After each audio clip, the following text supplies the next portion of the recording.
Bondi Spirits.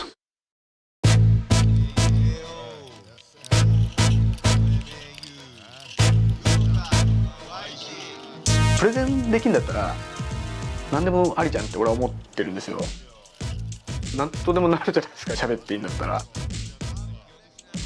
でも物で見た第三者を黙らせるってすげえなって思って、中学高校の時は僕ロボット作りたかったんで科学者になりたかったです。工学部系の大学行きたかったんですけど行けなくって、それでその時に美術大学っていうのがあるって知って、でその時だからそのロボットの側とかもまあ好きなんだなと思ってちょっとそっちに行った感じですかね。デザイン科でよかったなっていうか、そのデザインのつもりで仕事をさせてもらってるんで、お客さんとかまあクライアントに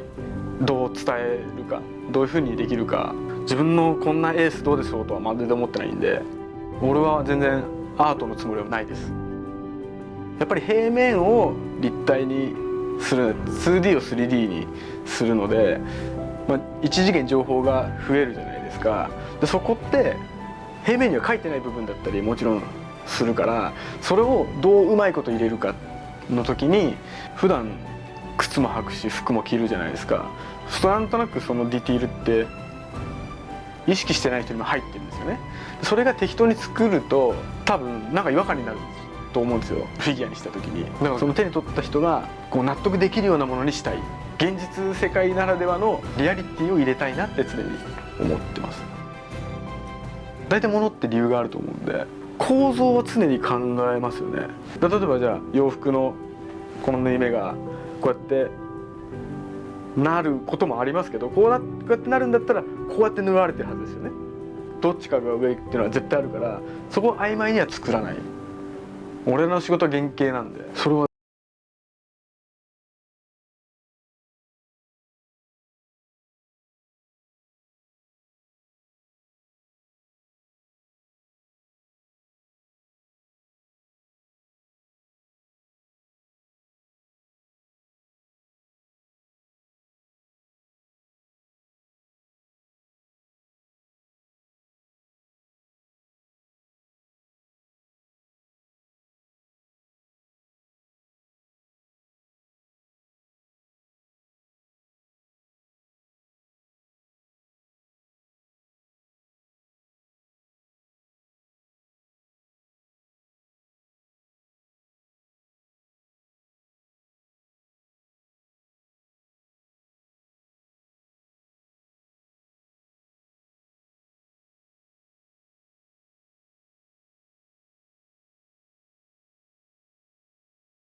正面が後ろ向きっていうやってみました。まず漫画のじゃあエースの写ってるところは全部コピーして全部一回並べて、で自分の欲しいところを撮る。で自分が見たことないそのキャラクターのポーズとか表情があったら嫌なんで、一通り全部本当に全ページ見ます。で自分なりスタジオメンバーにそのポーズ撮ってもらって写真撮って、あこうなんだなってなってから、それにちょっとそのアニメとか漫画のそのケレン味足すかなっていう。でそれでデジタルである程度ボリュームとかバランスをとかパーツ割りとかを出します。やっぱ最初悩むんで、ポーズとかサイズ感とか、そこで出力したものにアナログ作業というか手作業を入れます。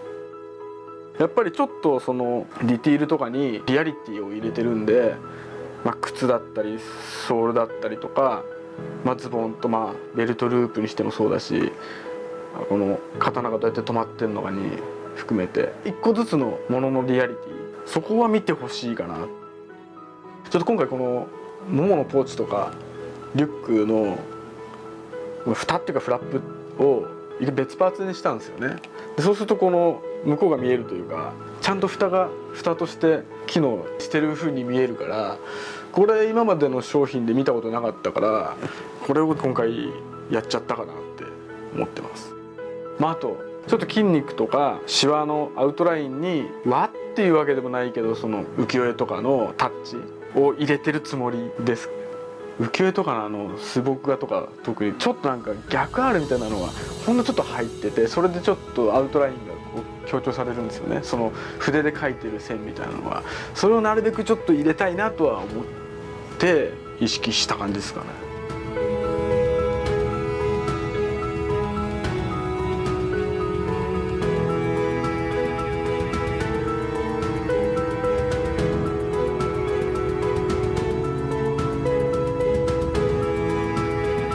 今回作るにしてもやっぱりそのスタジオのメンバーのおかげ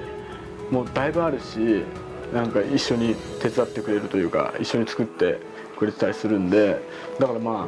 大々的に打ち上げしたらいいかなそれはでも負けてもやんなきゃいけないですもんね関係ないですね負けたからやんねえよっておかしいそれちょっとグレードアップするかな、商品出たら。